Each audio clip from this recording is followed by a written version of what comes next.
ringrazio tutti voi che siete presenti e soprattutto, ovviamente, ringrazio l'ambasciatore Sergio Romano che con la consueta gentilezza e disponibilità ha accolto l'invito per essere qui alla presentazione di questo libro.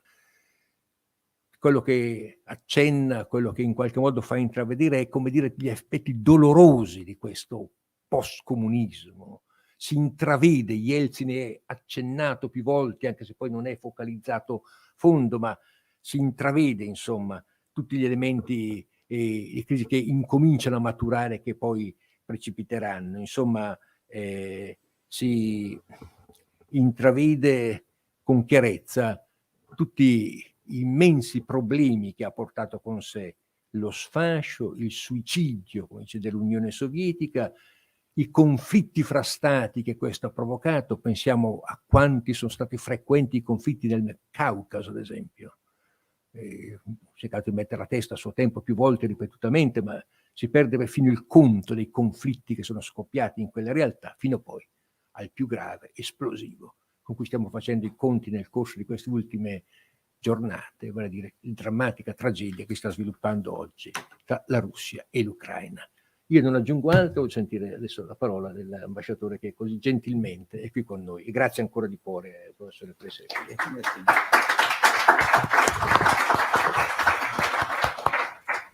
Grazie. Il tema della conversazione è la morte dell'Unione Sovietica e credo che per comprendere il fenomeno occorra tenere conto di due fattori diversi. C'è un fattore di lungo tempo che si sviluppa, che si manifesta con una certa lentezza attraverso gli anni, e poi alla fine ci sono alcuni fattori molto rapidi e molto, come dire, distruttivi che accelerano il declino, la decadenza dell'Unione Sovietica e ne segnano la fine.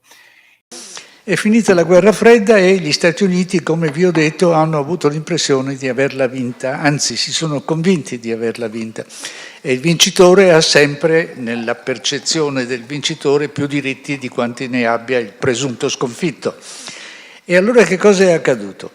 È accaduto che dopo qualche tentativo di dialogo all'epoca del vecchio Bush, soprattutto il primo Bush, ma anche il secondo Bush con il vertice di Pratica di Mare nel 2002, se non sbaglio, avevano in qualche modo il dialogo con la Russia, lo avevano tentato. Poi a un certo punto ha prevalso nella elite politico e diplomatico-militare degli Stati Uniti la convinzione che no, c'era un mondo che si era liberato dalla Russia, avevano bisogno naturalmente, ciascuno di quei paesi ex satelliti aveva bisogno di essere aiutato per sviluppare la propria economia, per ricostruire lo Stato, per modernizzarlo, e allora aiutiamo questi e inseriamoli nel quadro di un'alleanza che è evidentemente egemonizzata dagli Stati Uniti, cioè la NATO. E allora hanno accolto uno dopo l'altro tutti i paesi fino alle vecchie frontiere dell'Unione Sovietica e sono andati oltre le frontiere della vecchia Unione Sovietica con i paesi del Baltico, e se ci fossero riusciti nel 2008 avrebbero anche fatto lo stesso con la Georgia e l'Ucraina. Ora, la NATO è considerata un'alleanza. Certo, è un'alleanza, ma è un'alleanza sui generis, non come quelle del passato. Le alleanze ottocentesche erano delle promesse reciproche, ci aiuteremo se abbiamo uno stesso nemico e soprattutto diamoci una mano anche in altre cose, perché no? No, la NATO è un'alleanza politica militare in cui esiste un esercito permanente, integrato, esiste un comando militare che lavora 24 ore su 24 ore con un comandante supremo che è in realtà un capo di Stato Maggiore di tutti i paesi dell'Alleanza Atlantica, ma è sempre americano, e questo capo di Stato Maggiore fa esattamente quello che fanno tutti i capi di Stato Maggiore, cioè preparano la prossima guerra.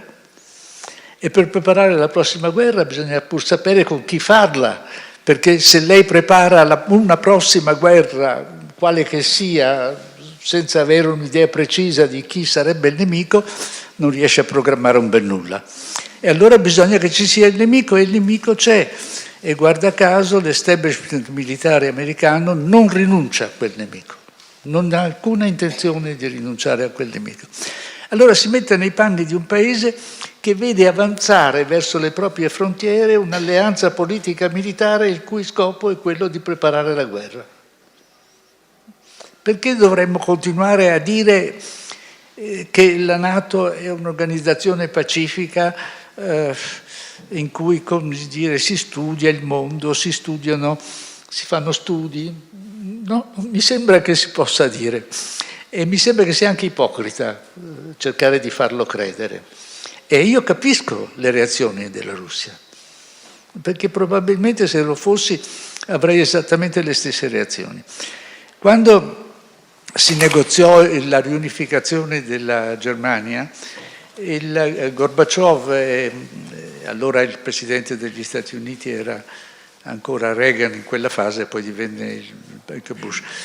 A un certo punto, quando si trattò di riunificare, naturalmente fu chiesto il parere dell'Unione Sovietica, era ancora Unione Sovietica, e lui disse sì, fatelo pure, però impegnatevi a non impostare e a non creare basi militari della NATO nella Germania orientale. In altre parole, voleva un confine fra le due Germanie, un confine militare fra le due Germanie anche dopo l'unificazione della Germania. E che cosa hanno fatto? Ne hanno tenuto conto di quell'impegno che avevano preso, solo verbale. L'errore fu quello di non averlo trasformato in un trattato, però l'impegno c'era. Lo stesso ambasciatore degli Stati Uniti ne parla nelle sue memorie e nessuno lo contraddice questo. Ma tutti dicono, ma no, ma perché in fondo noi volevamo aiutare, volevamo stabilizzare la regione. Bravi, l'avete destabilizzata, non stabilizzata. Ora, a questo punto non sono sorpreso, direi una bugia se dicessi che non sono sorpreso dalle reazioni della Russia. E questo mi dà molto fastidio, perché conosco un po' quel paese e so che quel paese ha uno straordinario bisogno di modernizzazione.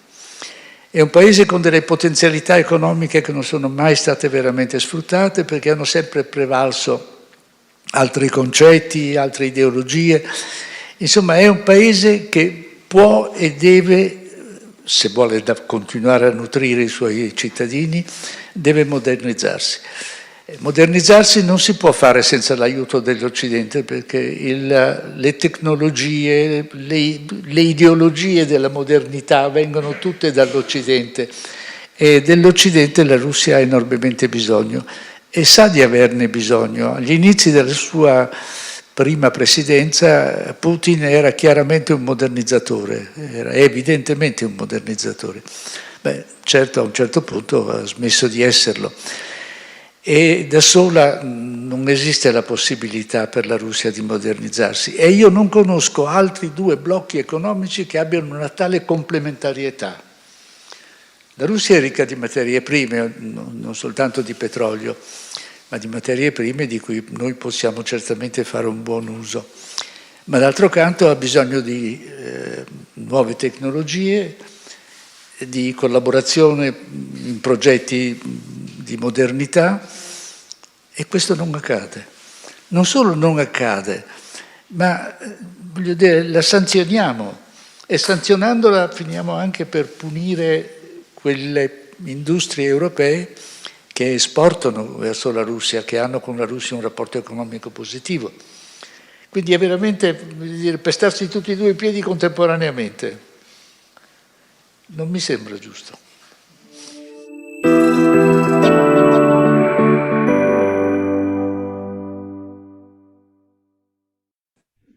È un onore per l'Istituto Veneto poterla intervistare in questo frangente che non è per niente affascinante, ma avere il suo parere così autorevole per noi è un onore. Comincerei chiedendole un punto di vista sulla figura di Zelensky, il suo punto di vista per la sua esperienza di diplomatico, cosa pensa di questo presidente dell'Ucraina? Ma Zelensky è certamente una persona fine, gentile, cordiale, con un certo fascino, non c'è dubbio. Non credo che abbia una grande autorità e temo che non potrebbe certamente imporsi con la sua persona su Putin. Naturalmente Putin potrebbe commettere grandi errori e lasciargli il posto, per così dire, lasciargli un vuoto nella vicenda, ma sulla possibilità che il problema sia risolto da Zelensky avrei qualche dubbio. Bisogna che cominci un vero e proprio colloquio con le maggiori potenze. Zelensky a quel punto sì, potrà dare qualche buon consiglio, ma il problema, la soluzione del problema non viene da lui. Questo isolamento che Putin in questo momento ha rispetto a tutta l'Europa e a tutto l'Occidente, pensa che sia ricucibile in qualche modo, che ci sia la possibilità, che ci siano delle conseguenze a questo isolamento? Cioè, Vede, con la guerra Putin ha certamente nuociuto a se stesso. Io sapevo o credevo di sapere quale fosse la sua strategia, avevo già scritto nel tempo che il suo obiettivo era quello di restaurare il potere russo, fortemente diminuito da quello che era accaduto negli ultimi anni, e questa per certi aspetti poteva persino essere considerata come un'iniziativa patriottica. Poi lo scoppio della guerra credo che lo abbia o avrebbe dovuto bruciarlo, renderlo meno credibile, e credo che questo sia effettivamente accaduto. Ma il fatto che sia meno credibile se non c'è un altro interlocutore in quel mondo, in Ucraina, nella Russia, bene un altro interlocutore credibile naturalmente, l'avere bruciato Putin non ci serve. Perché Putin, forse non lo avevamo sufficientemente preso in considerazione, continua ad avere nel suo paese, come dire, un certo seguito. Qualcuno che crede ancora in lui o che perlomeno non ha coraggio o voglia di prendere posizione contro di lui c'è ancora. Questa sua credibilità è legata anche probabilmente a uno stato di benessere che sta attraversando la Russia in questi ultimi anni. Forse l'inasprimento delle sanzioni potrebbe togliere la linfa vitale a questo aggressore, a questa aggressione, mi scusi. Io no, temo che questo non accadrà. Le sanzioni sono in realtà una misura del tutto militare, anche se nessuno muore e non si spara, perché vede, per esempio, quando lei impone le sanzioni, non fa qualche cosa che è molto simile a quello che si faceva nel Medioevo quando si assediava un castello per far morire di fame quelli che c'erano dentro. E le sanzioni questo vogliono raggiungere, far morire di fame quelli che sono dentro il castello. Allora devo dire che a questo punto Putin non ha del tutto torto quando dice che questo è un gesto militare, è un'iniziativa militare. E il fatto che sia un'iniziativa militare, attenzione, può in qualche modo giovare a lui, perché suscitare quel sentimento patriottico, di indignazione patriottica in una parte della società russa, che naturalmente a lui potrebbe giovare. Vivace l'interesse per quello che sta compiendo la Cina. È un ruolo nuovo della Cina. Può dirmi qualcosa a questo riguardo? Certo, no, non credo che si possa considerare nuovo. La Cina ha certamente di un rapporto molto forte con la Russia, perché sa di essere poco amata dagli Stati Uniti e d'altro canto ha pur bisogno di essere spalleggiata da una potenza efficace. E allora questo ha avuto delle ripercussioni favorevoli sui suoi rapporti con la Russia. In questo momento credo che la Cina abbia come dire, una certa titubanza, perché si rendono conto che la crisi ucraina non può alla fine giovare, potrebbe non giovare alla Russia e quindi oltretutto perderla, privarla di un partner. Però ho visto che in questi giorni tutto sommato ha deciso di dichiarare ancora una volta che il suo partner è la Russia, e credo che l'abbia fatta perché ha avuto l'impressione che se non avesse dato a Putin un segnale di amicizia e collaborazione in questo momento, avrebbe certamente perduto la possibilità di avere con la Russia quel rapporto che lei ritiene necessario per la sua sicurezza.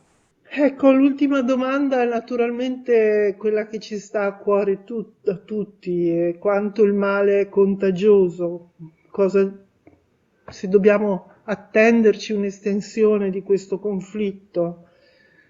La paura della terza guerra mondiale è diffusa naturalmente. Credo che naturalmente fa parte della retorica, tutte queste vicende naturalmente suscitano non soltanto preoccupazioni, ma anche qualche volta certe preoccupazioni vengono utilizzate politicamente perché servono a andare nel senso desiderato. No, io non penso naturalmente a una terza guerra mondiale, però se il giorno in cui Putin decidesse di usare l'arma nucleare, qualche cenno in questo senso è stato fatto negli scorsi giorni, in quel giorno io sarei molto preoccupato e riterrei che la terza guerra mondiale potrebbe Si essere avvicina. vicina, addirittura alle porte di casa. Grazie, E buona giornata. grazie anche a lei, buon pomeriggio, arrivederci.